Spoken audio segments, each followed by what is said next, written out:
You want to pull the agenda up? Yep. Can you guys see the PowerPoint presentation? Yes. Can. Okay. So let's see here.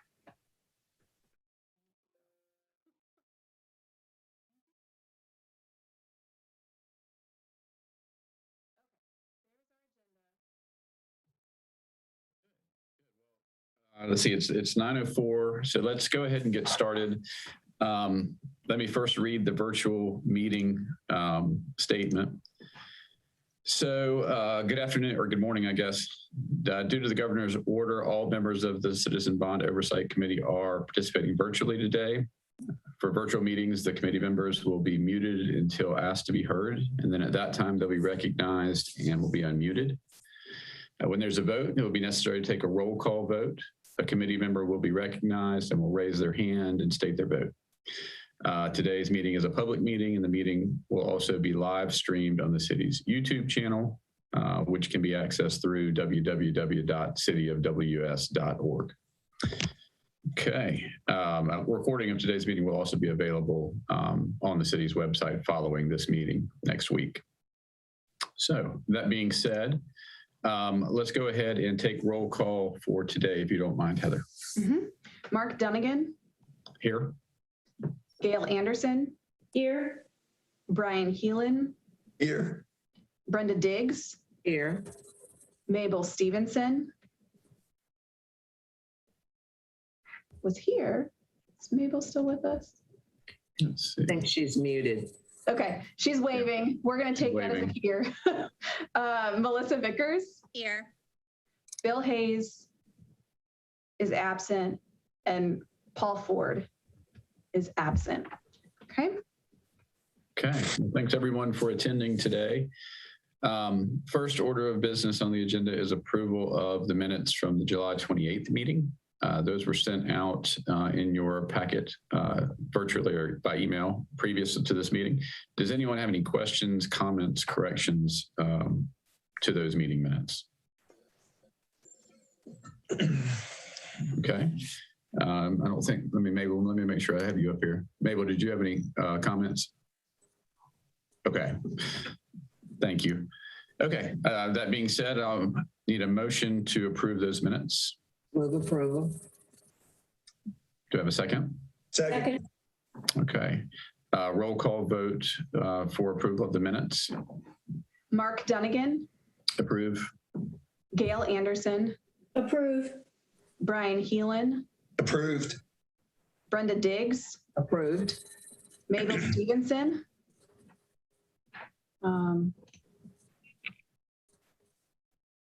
I see her saying approve. Can you give me a thumbs up, Mabel? Nod, head nod. Okay, perfect. And then Melissa Vickers. Approve. Okay, so those minutes are unanimously approved. Thank you very much.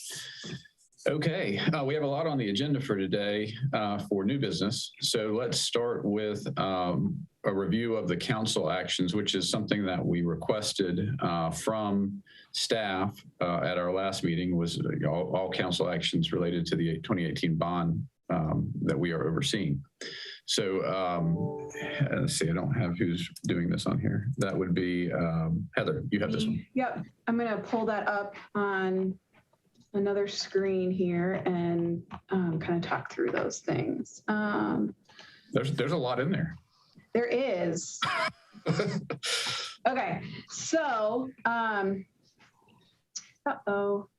what are y'all seeing right now? That's the council actions list. Perfect. Okay, good. Great.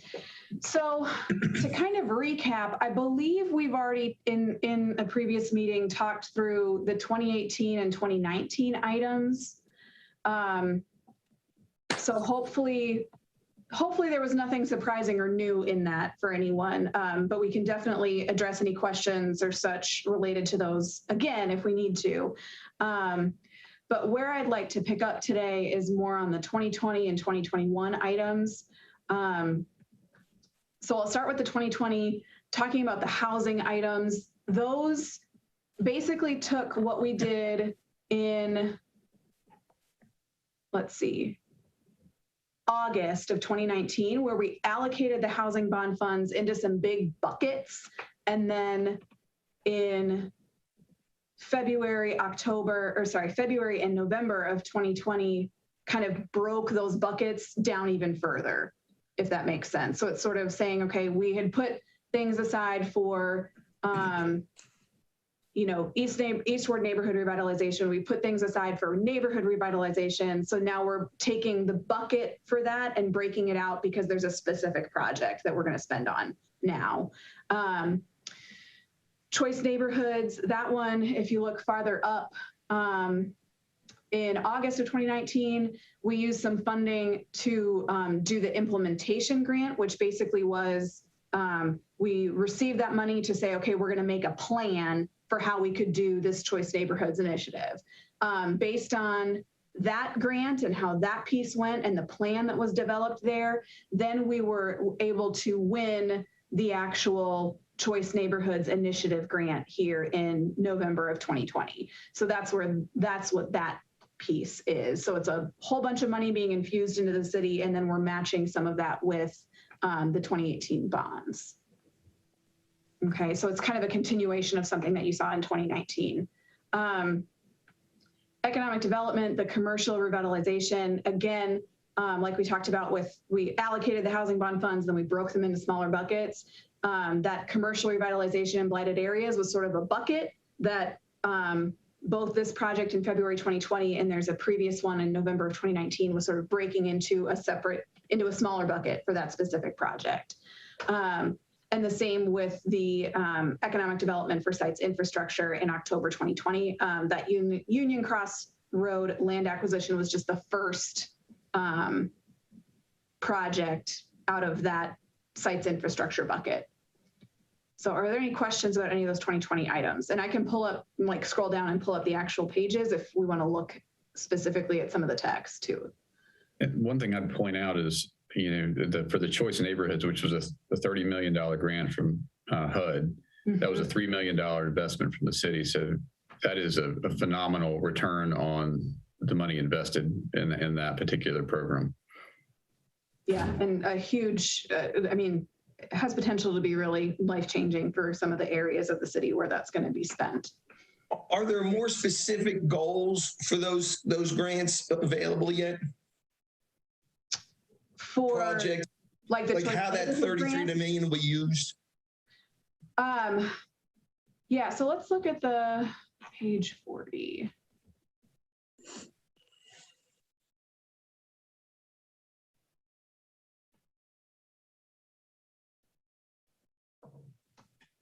Okay. Mm-hmm. Okay, yeah, this is it. So this is kind of what we have so far, I believe. Ben, you may jump in if you know of later actions or more information that's passed since then. So they kind of set up some different things here. I know Marla talked about some of the process that they're going through when she came and spoke about these housing projects, about, there was we sort of are setting a vision, then we're going out to the community and getting a bunch of community input and feedback on that. And then there's going to be building housing, there's going to be building neighborhood amenities, different things like that. If you recall back to that meeting, quite a few months ago now, but where Marla and Tasha talked through some of those housing projects. This was discussed in there. I don't know that I have any other specific information that I can share today unless Ben has more knowledge. Are we still just kind of in the listening stage? So I'll chime in.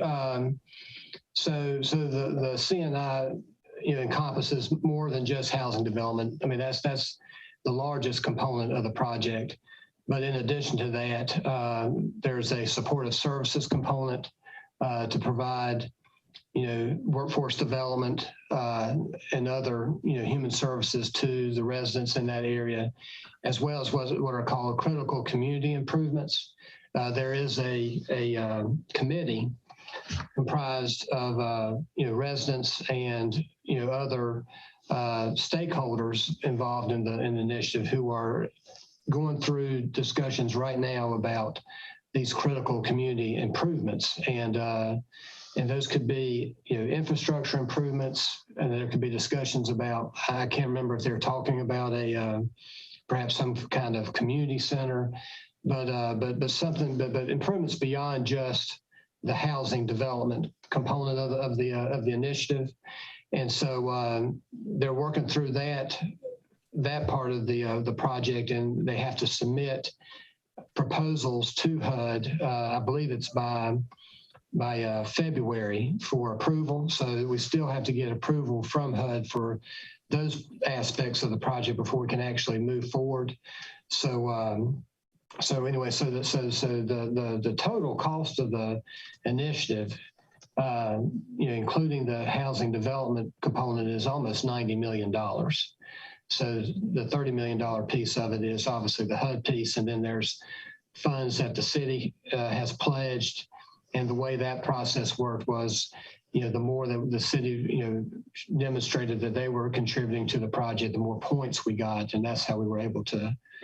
That's how we were awarded the grant.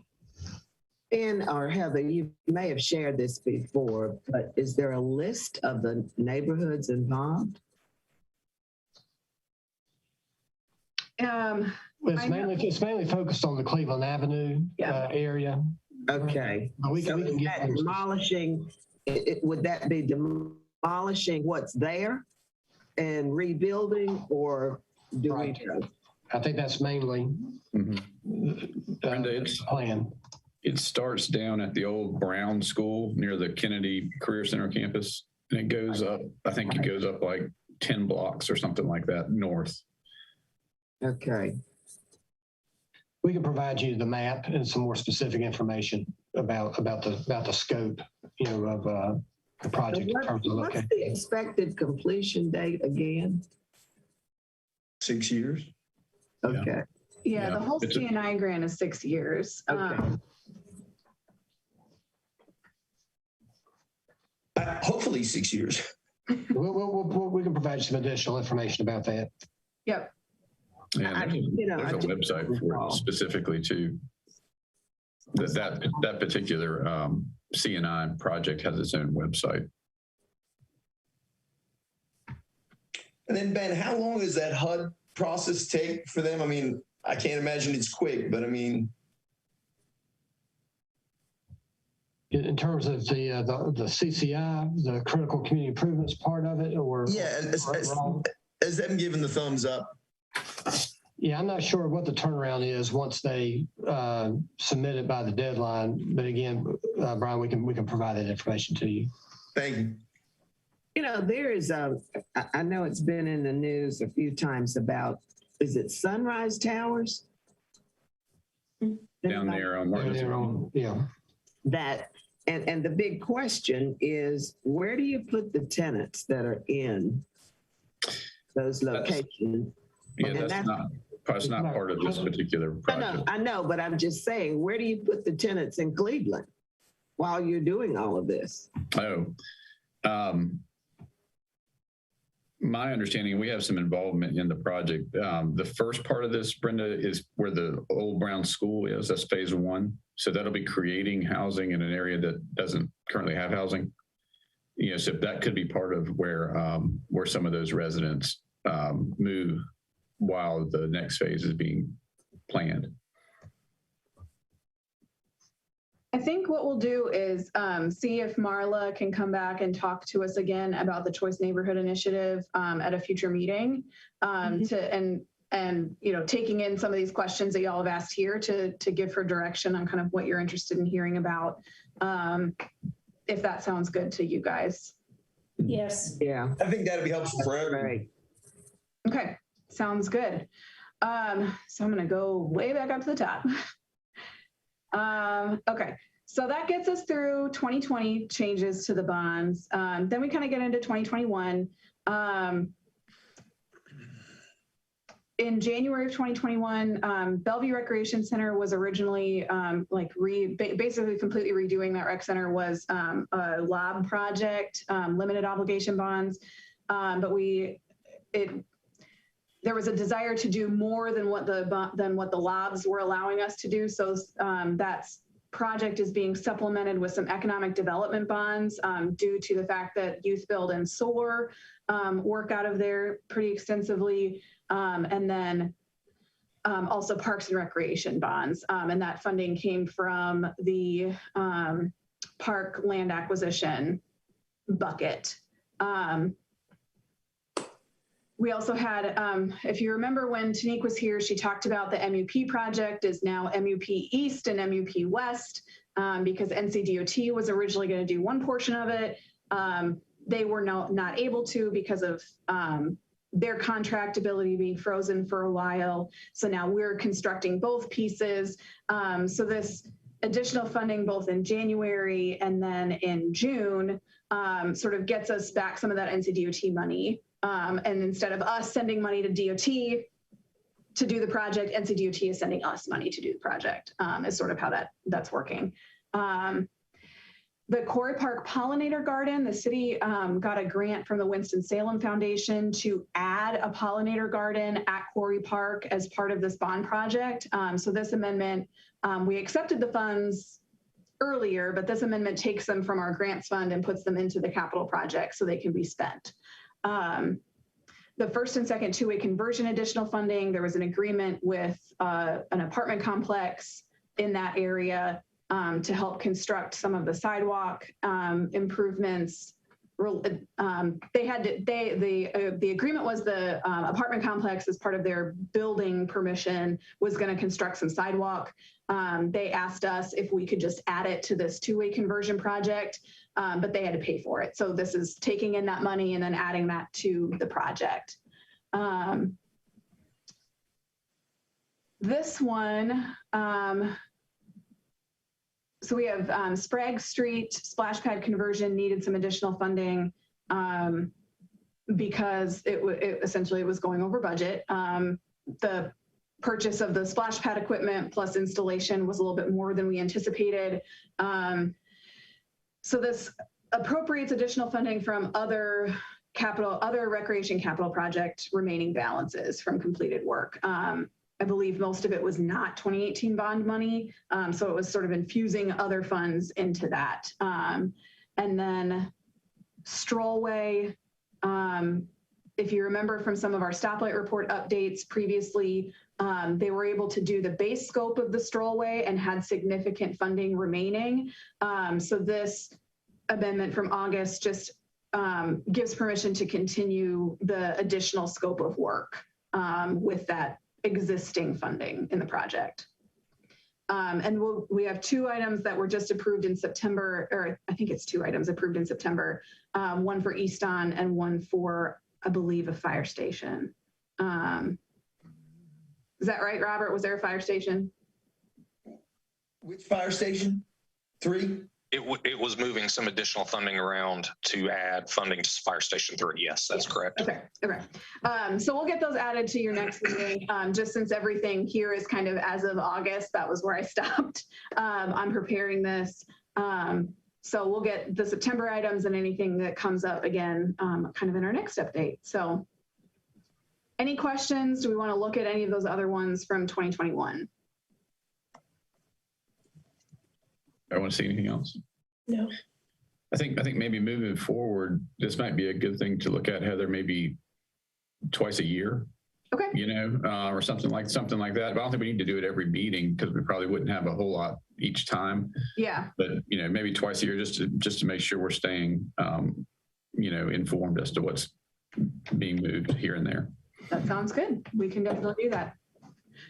All right.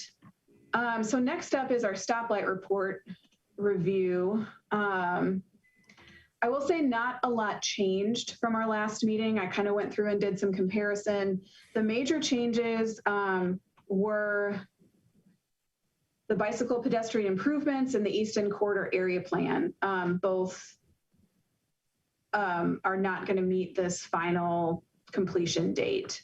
That was pretty much the only changes. As far as what's red, yellow, green, there was no new MWBE information. All the red and yellows on budget were the same as the previous month. So let's just flip to, if you guys are okay with this, I'm just going to flip to those two items in the explanation and we can take a look at those.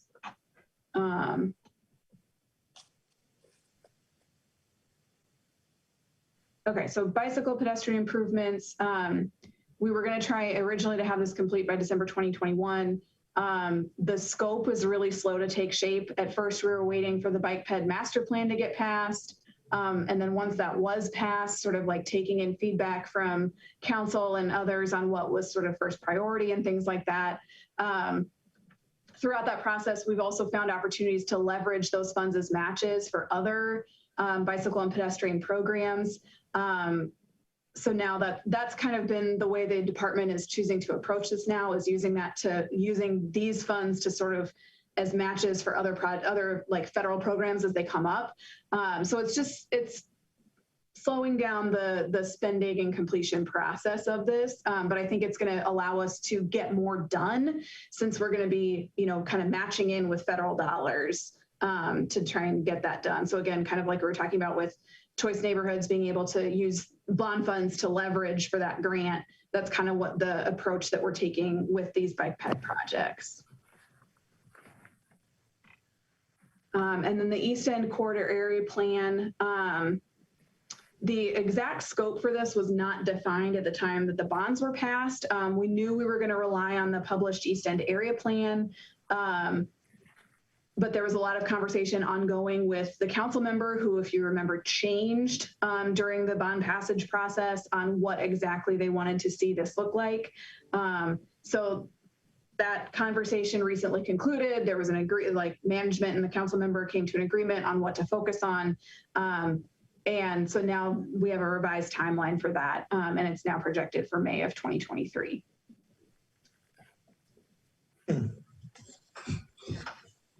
So those are those two projects that changed. Everything else has been pretty much the same. Do we anticipate, I mean, I see the blurb about Fire Station 3. I mean, there was funding issues, but have we solved that? And we're really just looking for the council to vote this month? Yeah, Robert's going to address those fire station projects here. Yeah, that's next on our agenda. So let me flip back over. He's got a couple of pictures, and then we will let Robert take it from here. Good morning, everybody. Good to see you again. Yeah, Heather had asked me to just provide a quick update on the two fire stations. I think you guys have had some questions. So we actually did have our monthly meeting out at Fire Station 13 on Monday. So grabbed a couple of photos for you guys so you could see the progress. That shot right there is the engine bays. The cinder block walls is the engine bays, and then you can see the steel wall structure in front of it. That's where the living quarters for the firemen is going to be. Heather, if you yeah, there you can see it a little better there. You can see the walls going in place. We got a little delayed waiting on that steel. As you all know, steel is just a huge problem right now. So it took a couple months to get that in, but it does look like we've got everything we need to start moving. The next thing is to get the structure for the roof over the engine bay, but the contractor feels like that's on schedule too. So when I ask him his rough schedule, he's thinking probably around April or May for completion, which is in the ballpark of what we're hoping for. So this project's moving forward and looking good. The second fire station, Fire Station 3, as you know, when we bid that, it came in significantly over budget, and we didn't get a whole lot of interest on bid day either. So we went ahead and rejected those bids. Ben has worked his magic and switched some funds around using some of the relief funds to move an additional $1.1 million into Fire Station 3 budget. And so the architect is currently changing some items in the design.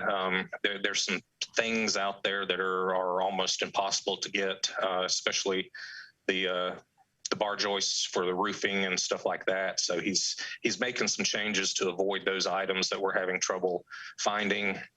So hopefully that will help with the pricing. And then, like Heather said, that money was moved on Monday night. So we're planning on going out to bid in about a month or so on Fire Station 3. If you guys have any questions about either one of those or any of the other projects I'm working on, be happy to answer. Any questions on those guys? Okay. Thank you, guys. Thanks, Robert. All right. Okay, so anything else, any questions, any other comments on the project updates? Okay, I think that was a pretty comprehensive report, Heather and Robert, so thanks for doing that. Okay, let's move on to our report to the city. Let's see. And who is looking at that one? That is also Heather, you're up again. Look at that. Yep. Just talking at you a lot today. So we've got, this is something that has typically been done every, like a couple of times a year, once a year, whatever schedule the CBOC finds meaningful. So now that some of the projects were underway, we got a few that are completed. We kind of felt like it was a good time to bring the first report to City Council from this CBOC on the 2018 bonds. So I'll just kind of run through what's in the report, and then if you guys have questions, edits, things you want to see taken out or added, we can talk through those. My goal would be that we can take a vote on approving the report either as is or with changes, so that we can take that to council in October. If that sounds all right to you guys. That's my hope, but if we need to push it out, we can do that. So it just starts with a cover page showing all of the members. Then there's a little bit of background on the bonds and the committee, kind of your charge and what we're working on here. The first update is on the timing and location of projects. So this 108 authorized projects, those council actions that you saw where we broke some of those into smaller buckets, or like the recreation facility renewal projects that have multiple sites within each category. This 108 kind of encompasses breaking all of those out. So that's, I think if you look at just approved like project buckets from the bond order, there's only about 44. So this sort of takes it down one more level. One thing that we did not do with this bond that was done in 2014 was breaking out the individual street segments from street resurfacing as separate projects. Some of that is we're still reconciling a lot of those, what we intended versus what was done, different things like that. It's a lot to keep track of. And we also commingled some funding. So being able to identify what was Powell bill funded versus 2018 bond funded could be challenging. And I don't necessarily feel like it provides a ton of additional information to folks in order to break it down to that granular of a level. If the CBOC wants us to break that out, we can certainly work on that. But all the recreation projects, the economic development, housing development projects that have specific locations are all broken out in this 108. So we see that of the 108, 71 are in progress, 26 have been completed, and 11 are authorized but are still in planning stages where work is not underway. So then we break that out by bond order, so you can kind of see the majority of our projects are in parks and recreation, followed by streets and sidewalks. These numbers for economic development and housing development may change over time as we have new ED or housing projects that come up. Public safety has their 4, and that's their 4. Then the status of projects by ward, somewhat pretty evenly distributed. That was a big priority of management and council coming into the bonds, and I think we see that playing out still here. And then we have a complete list of projects by status and ward in Appendix A. Current budgets and spending commitments. So this is showing basically all the money that are in these 2018 bond projects, including 2018 bonds, transfers from 14 bonds, funds from NCDOT and other city funds. 90% are committed to a specific project, and just over 50% have been expended. And then we have a summary of MWBE participation in the appendix. So we kind of like we saw with the stoplight report, the meaning, kind of the more meaningful stuff is, are they meeting the goals that we set? Are we going through the good faith effort? And then are we meeting whatever contracted goals exist at the end of the project? So that's kind of what the summary table is trying to show. And then the quality and scope of projects. This one's a little bit, you know, I think we did a really good job on the staff side of really trying to define the scope of projects for the most part as we were passing the bonds. So that was sort of already taken care of in a lot of ways. And I feel like, you know, staff have that as marching orders, and we're fulfilling those for the most part. So, you know, kind of talked about some of the things that have been so talking about the playbook and the stoplight report, where we have those scope things recorded, have sort of helped us stay on track with those. But then listed out some of the challenges that we're finding that have resulted mostly in schedule delays, quarantines of city and contractor staff, pandemic-related supply chain issues, delaying acquisition of materials. But I think we're seeing that, you know, we're committed to maintaining the high quality of projects. So I hope that you guys agree with kind of this last little piece that we put in there. So that's the text of the report. I want to quickly show the 2 appendices. Got a couple formatting glitches on this to fix, but this basically has the projects by ward and then shows their phase. So the first ones are the multi-ward projects, and this TBD one I meant to have copied up to the top, so I'll fix that for the final version. Just so you see all the ones that are not ward specific yet up here. Then we go into East Ward. Glitch there with that guy, gotta fix that.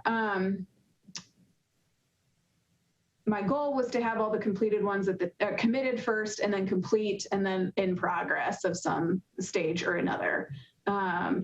So I've got a little bit of cleaning up on a couple of these, it looks like, that I missed, like getting the ward in here for the 14th Street tennis courts. But that's how that's set up and what that looks like. And just goes through all the way to West Ward, and matches, you know, what's in that table in the report itself, with the number of projects in each category. So then this is the MWBE participation summary. It includes just the projects that we might potentially have MWBE goals for.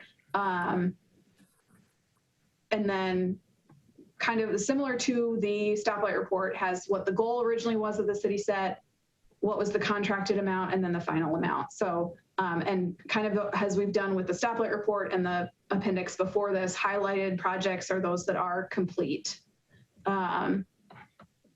So any questions? I think it's a really comprehensive report, and I think it should give council what they're looking for, which is, are we doing our job? Mm-hmm. I agree. But I would like just to ask a couple questions. So yeah. The ones that aren't allocated to wards yet, I mean, I'm a very visual person, and the bar graph, the status of projects ward, it just looks like the South and Northeast, fewer projects. Are those wards included in these unallocated projects up top of this information? So potentially, yes. So like the business 40 corridor improvements, I think touch 4 wards. All the wards that come into downtown are impacted by that project.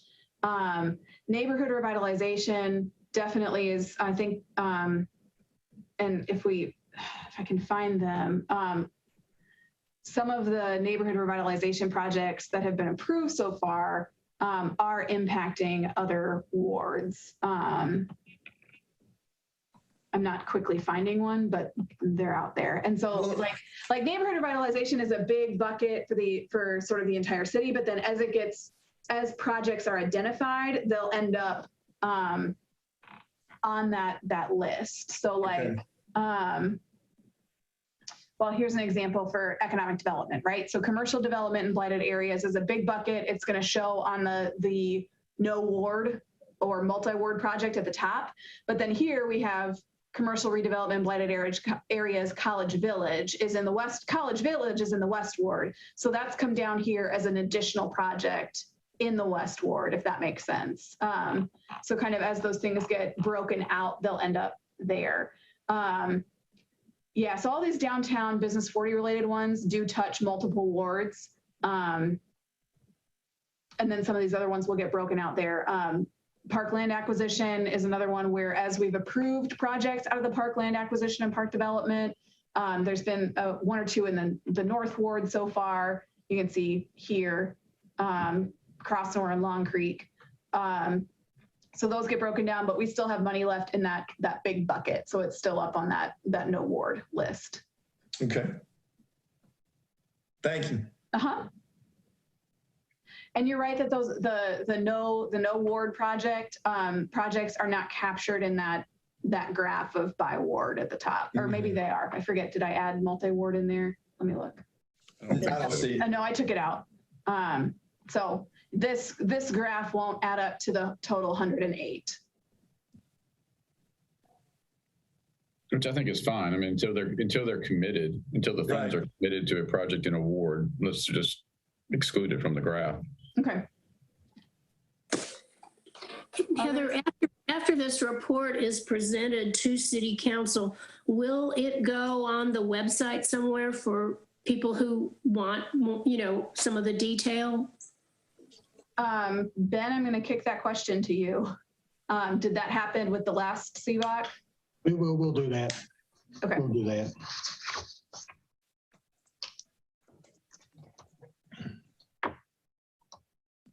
Any other questions for Heather on the report? No, I think it's a great report. I do too. I had only one other question, and this may not be possible to do, but if it were possible to say that these, in addition to these bond funds, we were able to commit, like the DOT funds, et cetera, to show that the city bond funds leveraged a whole lot of other funding. And it may not be possible to calculate that. I'm not talking about project by project, but just maybe in total, a sentence in the report that said, as a result of the investment of these bonds, X millions of dollars were added from, sources such as DOT or blah, blah, blah. It just might make it even more impactful for people to understand, how valuable the bond funds are. Sure. I could add something here where I'm where it acknowledges that this, because the bonds are only 122 million, right? So we have 125 here. Yes. We could just sort of call that out in the text above that. If that would be great. I just think, we want the citizens to really understand, because that was part of what, when we sold it, that was part of what we sold is, some of these we'll be able to do these projects. If the city invests this amount of money, this much more can come from other places. Okay. Yep. What's not included in there right now, Heather, is C&I. It is not. And yeah, it's not. And some of that's just because of, the whole C&I grant is in our. That might be the better way to describe it. I think, going back to Gail's point, because I think this table, we try to kind of be pure about it, to just only reflect authorized bonds. But it does get to be a little bit muddled when we start including other funds that have been necessary to fully fund a project. But I think definitely noting, that in the narrative would be important. Okay. That may raise additional questions from citizens as to why projects aren't done when you start adding in other buckets. You mean from a dollars perspective, Brenda? Yeah, because they aren't going to read the detail often. They'll just see the dollars and say, well, the city has plenty of money. Why was this not done? So I do think, to Ben's point, there is an air of caution that you have to take. Although I do agree with Ben, I think the total appropriated dollar figure in the chart should match. I mean, you know, I think it should just be bonds. I think if we muddle it up, I don't know. I don't know. I think it could create more questions than necessary. Well, let's just leave C&I out then. I mean, in the narrative, I think is fine, but I think the chart should be just the bond funds. Okay. Well, the chart, it does say here that the chart, I assume, does include the matching funds from NCDOT. Is that correct? Correct. We've also done a transfer for economic development. There was a transfer of some 2014 economic development bonds to fund a 2018 project. That's in those numbers. That's in those numbers, yes. I think those are the main differences. And then also some other city funds, some of the, for Sprague, there's some other city funds that we've put in the Parks and Rec category. So again, just so I understand it, the bond was 122 million, Heather, you said, correct? Yeah. Okay. How much of the 122 million has been appropriated? I mean, all of the 122 million has been appropriated, and in total, I would need to dig into the financial system to see of this 109 that's been committed to specific projects. What of that, because that does include the 2014 in this committed number, the 2014 economic development bonds. That does include the remaining balances for Sprague here, and that does include the NCDOT match here. So. Right. But the appropriated number, plus or minus, we've got 3 million additional funds that have been appropriated that weren't included in the 122. Correct. Right. Yeah, 3.1 million. At least 106 million have been committed from the bond referendum. Right. Yeah. I mean, I think that, now don't take this the wrong way, but we're like the bond oversight committee. I think not muddying that and making that be kind of an easy one to kind of figure out would be helpful. Okay. I think let's leave this as it's currently written, Brian, to your point, and not worry about C&I, because you're right. It's just another piece that it might just confuse people. Mm-hmm. I think I'm confused right now. Is the chart okay the way it is? more money. I'll be honest with you, it's been one of those issues we've wrestled with. I mean, even with the 2014 bonds, because if you don't show the full appropriation with other funds, then the spending, percentage spent could be kind of overstated because you're showing a spending against a lower authorized budget, but yeah. Yeah, there's a question, and Heather, did you see that question? Sorry, that was something different. It was on my Microsoft Teams from another city staff member. Okay. Yeah, thank you. It was not a Zoom question. Okay. The danger of screen sharing. I guess I haven't 100% worked out the right way to do it where like nothing else gets bumped I up. want to be sensitive to a citizen who might have a question. Yes. No, absolutely. Thank you. Yeah. So are we good leaving? So the difference that I see between the Choice Neighborhood Initiative and the 3.1 million of additional funding that's in this chart is that 3.1 of the funding in this chart is needed directly to do a 2018 bond project. C&I is a separate thing that we're using bond funds to support. Mm-hmm. Yes. So because of that distinction, are we okay leaving the additional fundings from like DOT and 2014 and other funds in this chart? Yeah, I think so. I think so. Okay. Absolutely. Heather, we may just want to note it, just drop a, you got it there. You've got that in there in the first sentence. Yeah, it's clear. I can add a specific like this much money if that would be helpful. I think putting 3 million in transfers from 2014 matching funds and NCDOT, then someone can very simply do the math of 122 plus or minus. Okay, perfect. We can definitely do that. Mm-hmm. That makes it clear. Okay, great. So along with adding that little statement about how much of additional funding has been added to these projects, and then a couple of edits that I need to do to this chart, are there other changes that the committee would like to this report?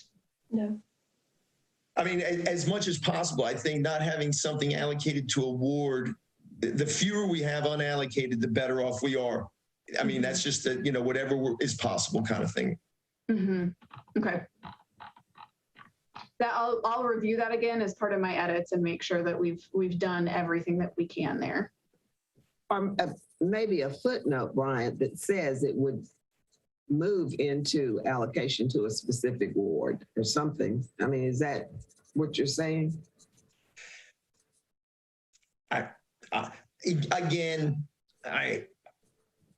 just trying to make sure that everybody who gets a quick look at it, which is most people, are going to be able to kind of understand that, you know, I live in the South Ward. I don't see that many Souths here, but there's stuff coming, 13s there. I mean, just, you know, just trying to make it be a little more. Yeah, I hear you. Yeah, I mean, and the other thing that we should remember is the charts are based on project count. You know, in some of the projects, you may have, I think public safety only has 4, right? But they're 4 big projects. You know, those fire stations are larger project sizes. And so it doesn't really account for that. But I think the way that we've got it by count is a good visual representation to make sure that, you know, generally speaking, are we equitable in the distribution across the wards? And that's always going to be debatable. So we can't change that. Yeah, it doesn't matter if they were all the same. Yeah. There'll be some debate over. There's always going to be. I mean, even somebody looking at the chart's going to say, but wait a minute. So we just need to put the information out there in as simple a form as we can and move on. And just because I don't understand the process, Heather and Ben, I mean, when this is presented to the council, you guys review it with the council and answer their questions that are going to be similar to our questions, I assume. Or do they just get this without explanation?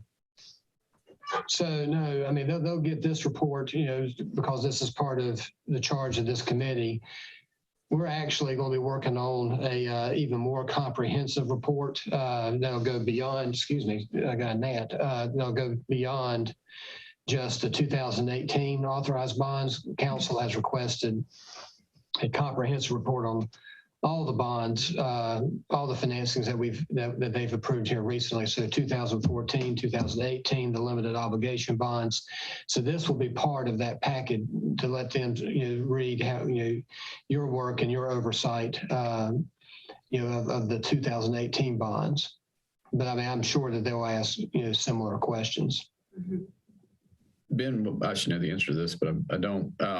Do we actually present this to, I mean, are we actually there in the council meeting or virtually, however they do it, to respond? No, that's a good question, Mark. We would typically, you know, the chair or a representative from the committee does present the report, you know, it'll be to the finance committee. Okay. To the full council. So this report will be provided to the finance committee at their meeting on October 11th. God love you, Mark. Well, and Mark will present it, but Ben or I will be there to add additional context if the questions get super in the weeds. So great. No, I mean, I think we have the answers. I'm just kind of hoping once it goes public with the council that they feel comfortable having the answers. You can't anticipate that, Brian. You just have to do what you have to do.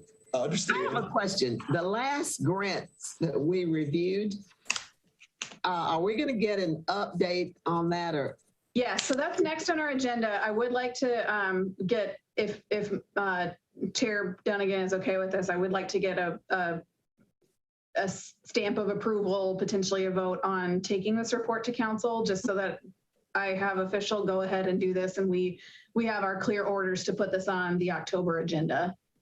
So moved. As long as with recommended changes, yes, I move. Okay, so I hear a motion by Brian, and Gail, did you second, or was it the other way around? It doesn't matter. I'm with you. We're together.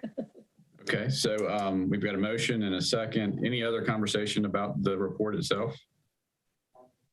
Okay, let's do a roll call vote then, Heather. Okay. Mark Dunnigan. I approve. Gail Anderson, Approved. Brian Heelan, I approve. Brenda Diggs, Approved. Mabel Stevenson, Approve. and Melissa Vickers. Approve. All right, that was unanimous. Thank y'all. Wonderful. All right, so yes, last up we have some grant program updates. I'm going to let Ben start because his grants took place first. So Ben's going to share about the COVID grants, and then I have a report from someone else in the budget office that I can briefly go over about the community investment grants. Thank you, Heather. So I know that you all have been very patient about the follow-up on the COVID-19 response fund grantees, and I will share with you that I'm still in the process of compiling information from them. This has been an interesting process. If we rewind all the way back to April of last year, council appropriated $1 million for immediate assistance, and what was interesting in terms of the weeks that followed was the time it took to execute contracts with a number of these agencies and to get them into a routine of providing regular reports to the city. And I think that my personal observation from this is, a number of these organizations are very small. I'm not sure that they have been tasked with this kind of reporting requirements, that type of thing. And so it's been slow. In fact, as I was looking through their reports here the last couple of days, I've got to do some more follow-up with them. What happened with a number of cases, we initially entered into an agreement with them to spend out the funds in 6 months. Some of them didn't do that. And instead of I guess exercising the letter of the agreement, staff basically exercise the discretion to say, I think the intent is to make sure the money gets in the community. And if it takes them, if they do it in 6 months, wonderful. If they do it in 9 months, or they do even a year, as long as the money gets into the community and they're providing reports to us on how the money is being used, then we kind of exercise discretion to allow that. And so that's part of the reason why this is stretched out so long. I am in the process of compiling the report, that type of thing, but I am needing to get more information from a number of agencies. What I have is because initially we were asking them to provide monthly reports for the 6-month term.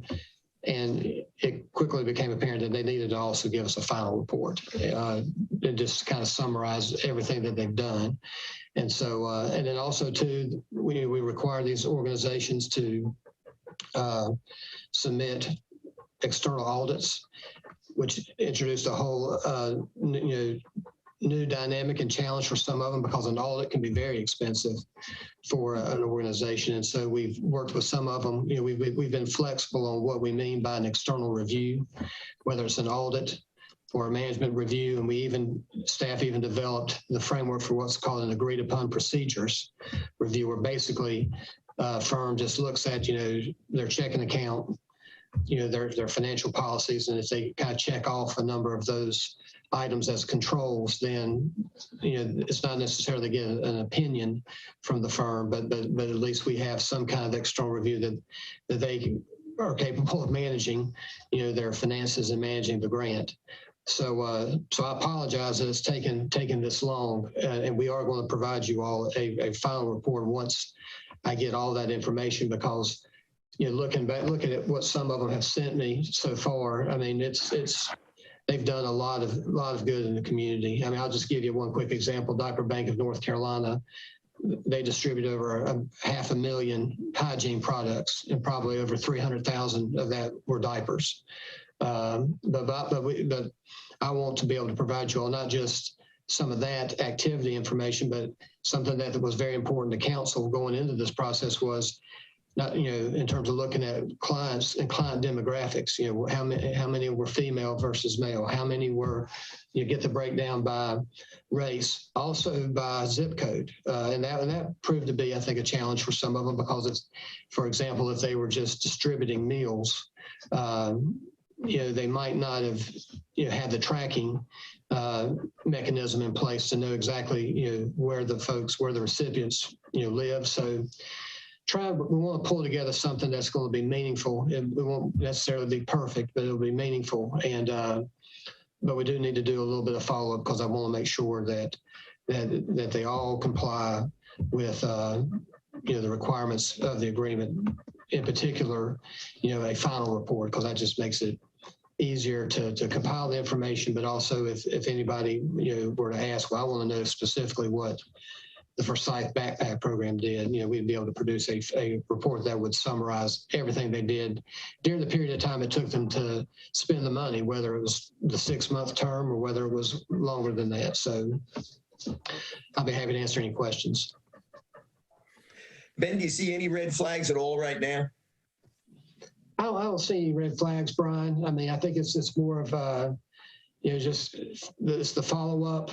I mean, that's the real takeaway for me. That you had some small organizations. There some that had some staffing changes. I think one organization even, I think their finance person was, I think was murdered, and so they had to find someone or a firm to help manage their finances, so they could provide the reports to us. And so, that's an interesting takeaway and something that I think some of the lessons I think we've learned from this we're applying to the CERT grants in terms of still doing the regular reporting, maybe not monthly. And I think that's what Heather will share here in a minute, but still,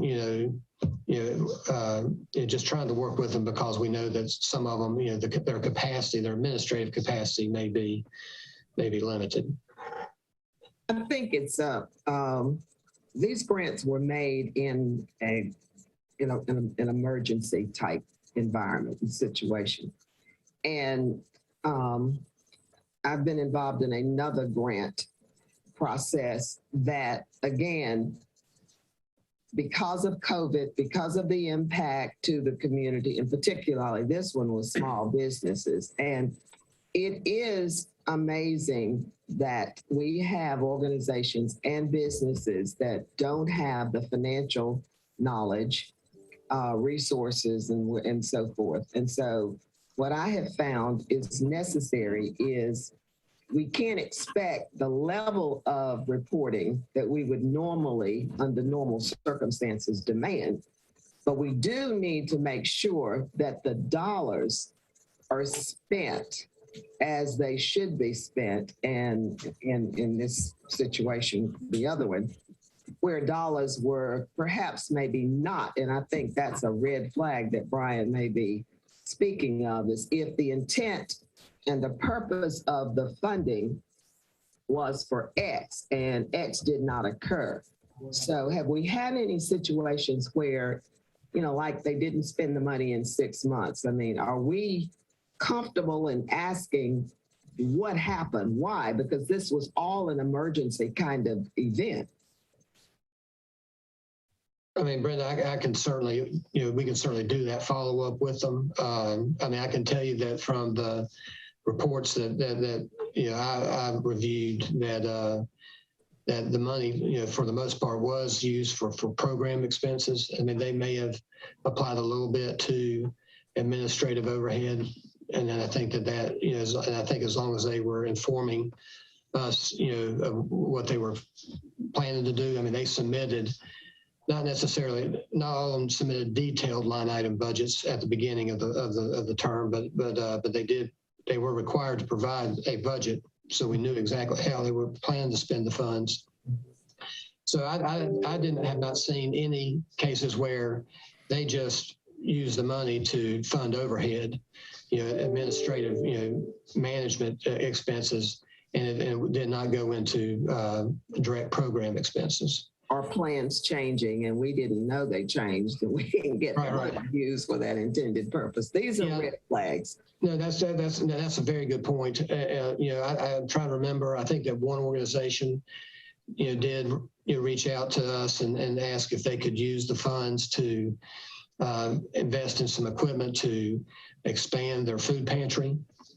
So we thought, well, I mean, that was kind of part of the intent here, was to help increase the capacity of some of these organizations, and so we, signed off on that, so to speak, and let that go forward. But I have not seen anything where I would say that someone has just used the funds to pay staff and pay administrative staff as opposed to program staff or something like that.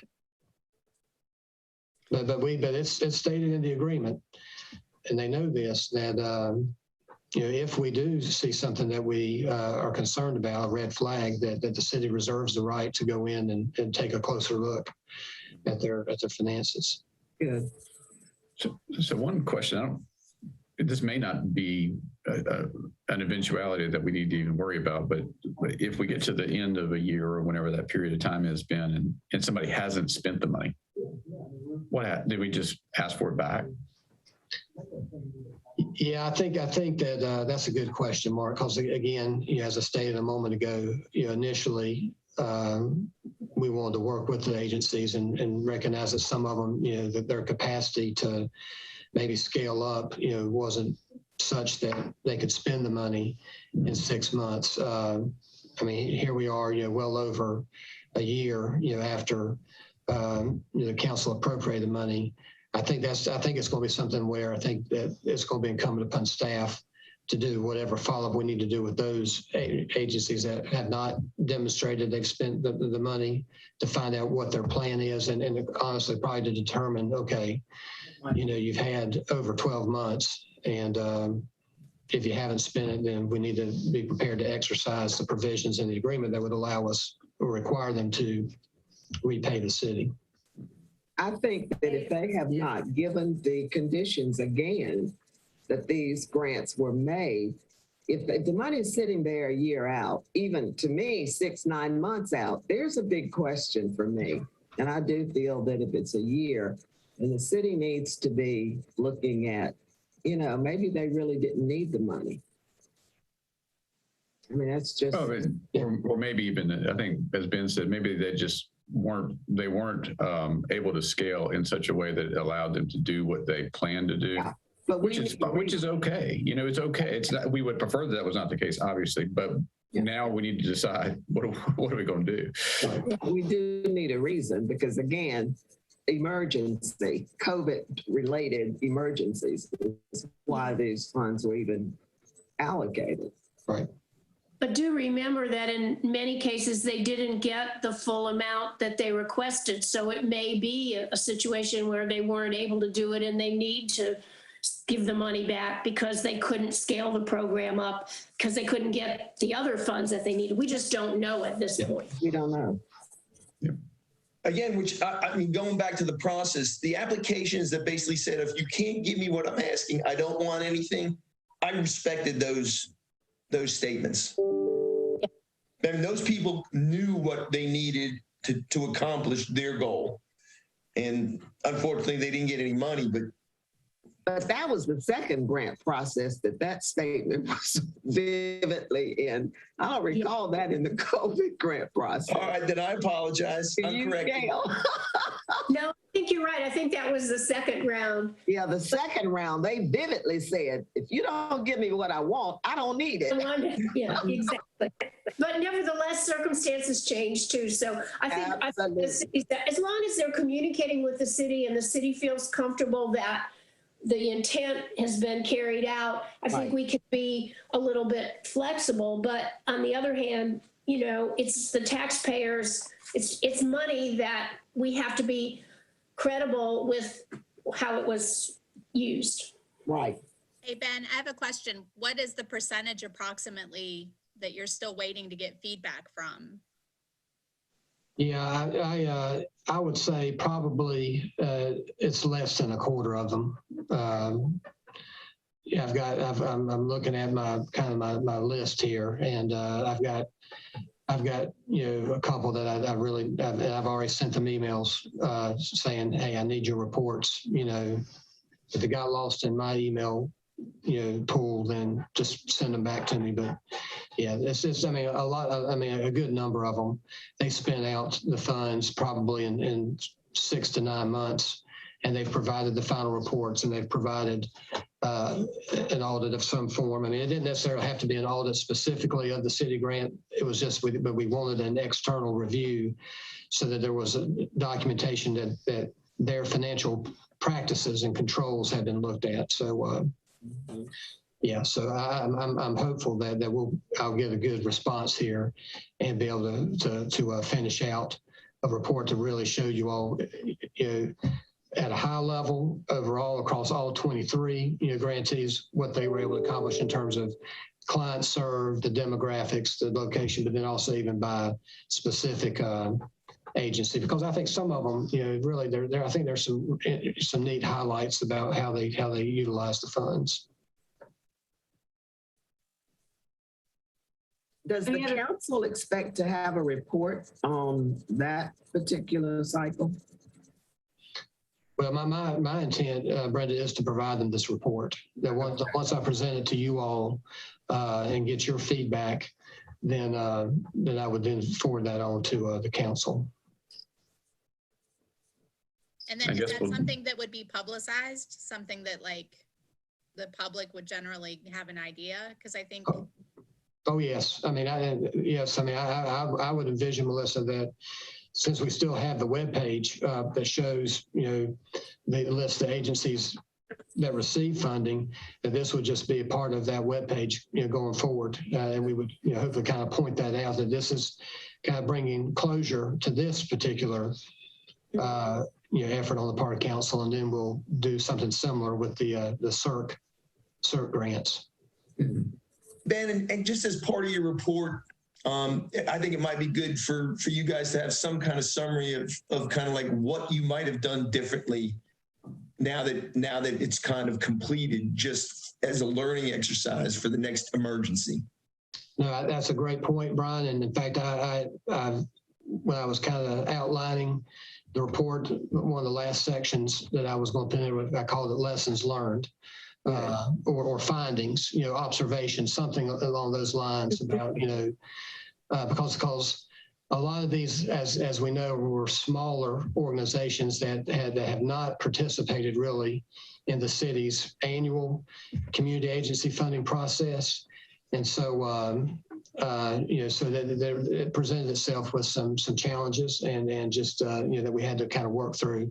I think when we start talking about the CERC grants here in a moment, we applied some lessons learned from that process, and you'll hear about that in terms of having more structure, in terms of the reports that we require from the agencies, and so so I think the CERC process definitely is an improvement over the COVID-19 response fund process.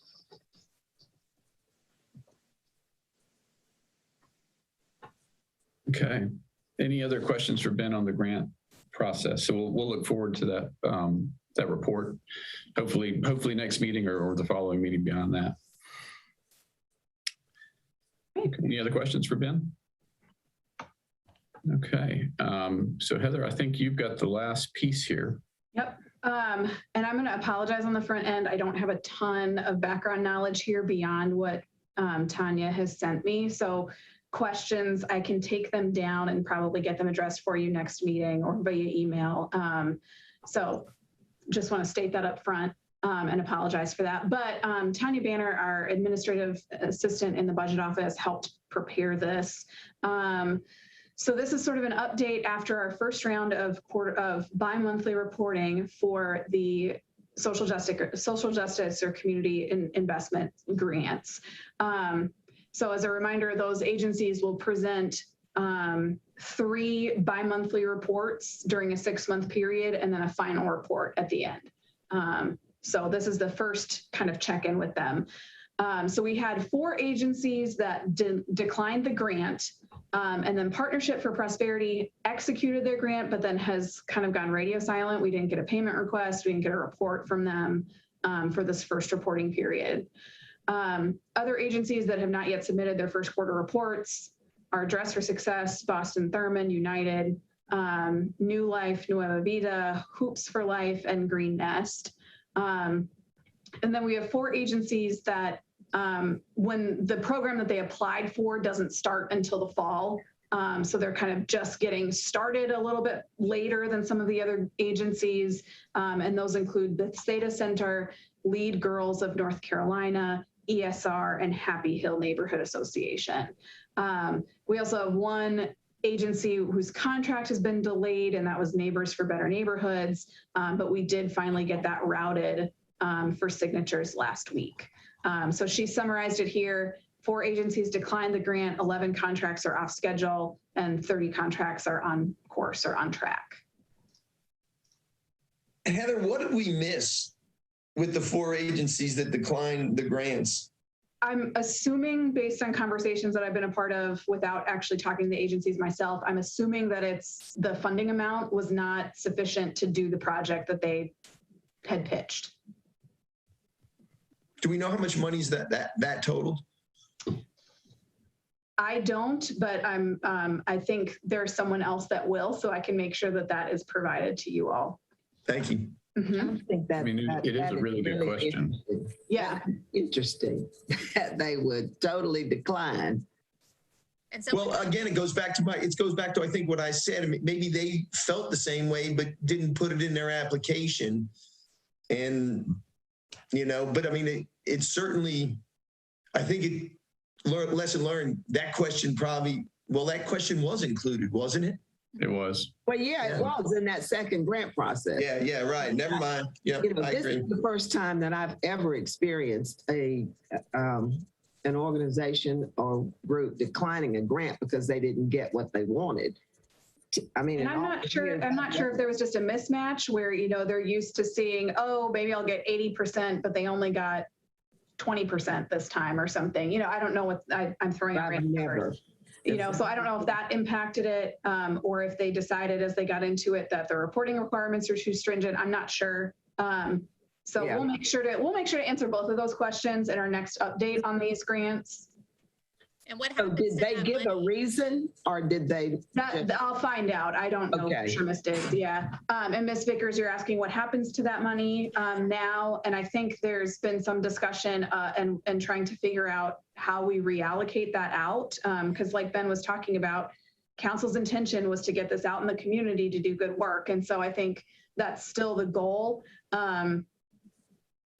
And I know that there were some ideas around for what might happen with that, but I'm not sure where those stand at the moment. Do you have any? Well, if we go back to the process that we used and pick up those 4 that were next in line, Gail, that's what I'm thinking. Mm-hmm. Either that or, again, if we were to learn, and again, I think we need more information, why these 4 chose not to do it. And let's just say all 4 of them, it was because they didn't get enough money to succeed. If we have enough money from that for one of the 4 to succeed, we could go back and say, okay, well, what if you get this much? I don't think we need to go back to those 4. I think we need to let them move on and we go to the other 4 that would roll up naturally. Because to me, again, for years and years, I've never seen this kind of thing. And I just don't think we need to do that. Is it 4 or 5? It's 4 because The Partnership for Potentially Prosperity, 5. Potentially 5, right? But Partnership for Prosperity didn't send in a payment request or a report this first bi-monthly period. So I know we have some staff doing some follow-up, trying to get in touch with them to find out kind of what their plans are going forward. I just think you move on because we're begging them to take our money if we go back. I don't want to do that. Well, we haven't executed contracts, so we have some responsibility to try and get in touch. But I take your point is taken. Yeah. Well, and then how do you decide which of the four you would give the money to? You know what I mean? Like, that would also be potentially unfair to the other three. But we ranked those. I mean, we'd go back, I would think, into those and look at that bucket that ranked the highest. That's what I was describing. I mean, because we had some, but they say if they were at a 10, for example, and we look at those top 10, however many was in that particular, I mean, that to me is an easier way. Let me, because I know there've been some conversations, at least informally, about the remaining funding. I would really love to get kind of a more complete picture internally about what discussions have been had, given the feedback that you guys are providing about, we ranked these, we should go to the next ones, that sort of thing, and have either myself or someone else more directly involved with this process give you guys a more complete update on that, and that should hopefully give us a chance to get some of these the executed but not followed through on contracts figured out, and the ones that haven't submitted their reports figured out, things like that. Does that sound okay to you guys? I know there's concerns. I'm not trying to brush those off. I don't have all the information on this one, and I would rather allow us to have a productive, complete conversation rather than a lots of questions conversation. Does that make sense? Yeah. Absolutely. It makes a lot of sense, given also, as if my memory is correct this time, the council was not unanimously in support in the way the process was performed. Correct. Right, and I was going to add that perhaps what we need to do is get the answers to the questions that you all have raised, and then whether it's the city manager or to have individual conversations with council members to ask them, if the value of these 4 or 5 declined grants is, let's say it's $100,000, to see first what the council thinks we ought to do. I mean, if CBOC's recommendation is to just continue down the list, based on the scores, that would be one consideration. But probably, we would poll council and get guidance from them about how they would want to reallocate, those funds. Yeah, I totally agree, Ben, but I think we should give our recommendation to council before council just tells us. That's my opinion. Sure. Yeah, I mean, I think so, but we'll get the information back to you all, and if you want to recommend something, other than what it sounds like I was hearing, but I know that you haven't voted on anything, then right. See.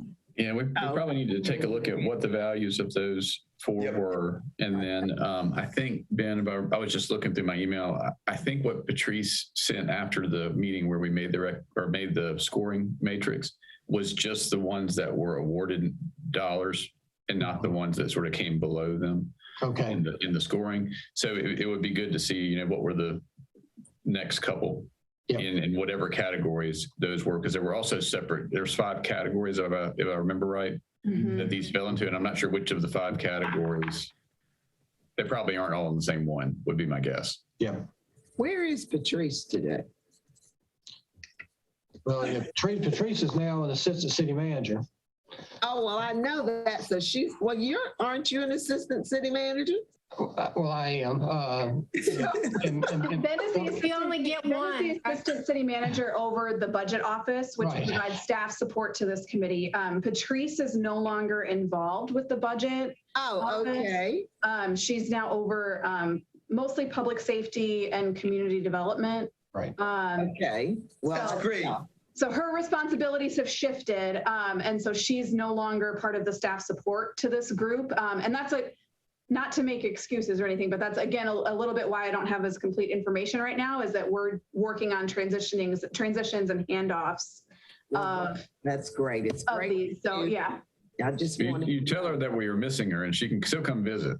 Absolutely, we will. But hopefully by your next meeting, we'll have a new director for the budget and performance management office that we'll introduce to you for that meeting. Okay. But Ben, you're still staying. This is under your purview, huh? It is. I was going to say, it sounds like to me that you prefer to talk to Patrice and me. No, I was wondering because she's always here and I was just wondering. Brenda, the way you asked the question was awesome.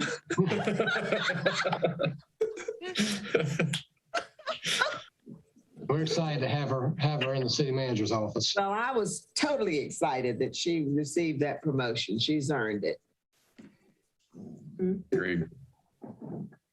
Okay, so we got some good marching orders as far as updates for next meeting on the CNI grant and the role that the 2018 bonds are playing in that process, as well as a more complete report on the status of the social justice grants and sort of next steps for unspent funds there. Does that sound accurate to everyone? Yes. Okay. Yes. Great. That's all that we have prepared today, Chair and committee members. If there's no other questions, I'm going to hand it back to Mark. Do we Thanks. have dates for the next meetings, like the? Yeah, So the next meeting is November the 17th, which will be our last meeting of this calendar year. correct. And then the question remains, do you want to keep the same meeting time? And if so, I can develop a meeting schedule for 2022 to send out to y'all. Yeah. Okay. It works well for me. Okay. Yeah. And I guess Ben and Heather, we probably ought to touch base sometime between now and November. I guess it's time for Gail and I sort of transition off. I think wasn't it 2 years ago? I think so, yes. No, I don't know if we transition off. I'd have to look back and see what it is. We transitioned off of being in the chair and vice chair for Correct. sure. And we just need to kind of think through process on that. Yep, we'll do that. But you're still on the committee. I don't know. I'm double checking. Well, you all Not have sure. the same terms and they might. No Patrice, Yeah. no Gail, no Mark. And then we're done. Yeah, it'll be in good hands, trust It'll us. be so efficient. Hey, man. Help me, Melissa, help me. Tag, I'm out too. I don't know. Oh, I dear. don't know I don't know. I didn't know we signed up for perpetuity, but we made. Well, you know, the other concern that I have is we've got a couple of members that I don't recall the last time one of them's been on. Maybe you know. Well, it's been since Hello. it's been virtual. So you all, Yeah, and especially virtual, because to me, you have very limited reasons not to be on in a virtual meeting. And going back to my sermon on boards, if you're not going to serve on a board or a committee, don't sign up. Right. Mhm. so just as a note, everyone's terms expire March 2022, but you should Okay. all be eligible for at least one reappointment. Okay. Okay. And Well, that's good to know. once you're all reappointed, you can decide who to have as chair and vice chair, and you can keep Mark and Gail, or you can vote someone else in. That would be an unfortunate recommendation. They don't. So does that mean they stay in place or not? No, we're not. I don't plan to leave anybody high and dry, but it may be time to get somebody else in the lead. Right. You know. So at that point, we would, I know we lost one member who resigned, Correct. Daisy Rodriguez. Right. And so everybody would be reappointed. So we might have a full committee again. Is that after March? Is that correct? Correct, yes.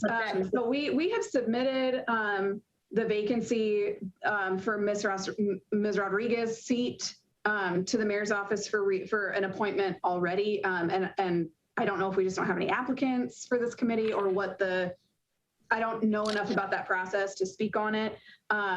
But we'll need to, hear from you guys whether you want to be reappointed to the committee, first off. And then we'll be working. I have spoken with both Coach Hayes and Reverend Ford in the recent history, actually before the last meeting. Reverend Ford seemed more interested than Coach Hayes. He was a little bit confused why I was calling. But he at one point, as I recall, tendered his resignation. I don't remember getting it. Committee. He did that from this committee early on because he's been sort of disconnected Okay. for a I while. don't remember And I that just either. think whatever your process is, I do think we need to put a nail in things like that because it's not fair to all of us. Right. Yeah. It Absolutely. really isn't. I know that it was either he or his wife had some health problems a couple of years ago, a year and a half I ago, mean, whatever it was. he tendered his resignation and, Okay, I missed that conversation and I apologize to you all for missing that. So I'll add that slot to our vacancy list. And I'll reach out again to Reverend Ford and see if he's able and still I'm not even interested. sure he's still in the city. I'm not either. Yeah, so well, Yeah, I'll touch base again and see. As of right now, is everyone on the call thinking they'll request reappointment? Yes. yeah. And you don't have to say it out loud. You can email me. I like this group. Okay. Here. I certainly That's want to. hard. And we need people who've got the history, so sign Exactly. up, everybody. Come on. Exactly. We're here. Yeah. So we're Yes, looking, You don't have to give into the peer pressure and tell me right now, but if you're Yes, thinking you that do. you will not, if you're thinking that you will not be able to continue serving after your term expires in March of 22, let Ben or I know early so we can start that appointment process, so we can start the process of making sure. And please, if you know folks who would be a good fit for at least our 2 vacancies, encourage them to apply. Because I think if we don't have people that specifically apply and say they want this committee, I think that does slow down our appointment process. Well, and the other thing I think that I don't know if you send out a letter stating thank you for your service, but I think that responds back to your conversation of surprise to Bill Hayes. Mm-hmm. And just because that's one way, I mean, he did this. We didn't ask him. So I think that just sort of puts a Closes. period there as opposed to just leaving it unknown. And with Ford, I think you do need to reach out and ask because I don't know where he is. He wasn't at the last meeting. Is it a 2-year term? Yes. They were 2-year terms, everyone appointed together on the same term for this committee. How many do you need on the committee? 9, 9. And the recommendation has to go before the council. correct. Yeah. And just because this has kind of come up today, I think it's very important as a newbie, not just to the committee, but to really not having very little institutional knowledge of how the local government works. Mhm. If you lose a Gail, a Mark, it just puts more pressure on the Bens and the Heathers to educate. So I think when you speak to council, you don't want to dislocate or, but having some institutional knowledge of the processes, I think would be really helpful. I feel like 2 years in, I'm beginning to understand. Mm-hmm. My feelings are hurt that Brian did not say Brenda, Gail, and Mark. Oh, no. That's what he meant to say, Brenda. He meant to I've say that. been around City Hall a few times on other committees. Damn. More times than I have, that's for sure. You know I was not going to let you get by on that. Hey, man, this meeting has lasted 2 minutes too long. I do think the fact that we have 3 empty seats is not a bad, well, we have at least 2 empty seats is not a bad thing right now, because if this committee ends up going on past 2 more years, which I don't know if it will or not, it would be good to have another group that has had some overlap. Right. That could continue on. Absolutely. Yes. Yes. I'm going to go apologize about that to my wife, Brenda. Okay, well, good discussion. I appreciate everybody's time today. So we were able to wind up a little earlier than anticipated, which is a good thing. November 17th is the next meeting. And unless anyone else has anything else for the group, I guess I'll take a motion to adjourn. So move. Move that we So moved. adjourn. Great. Thanks Meeting is adjourned. Have a great rest of the day. Bye-bye. for all the work.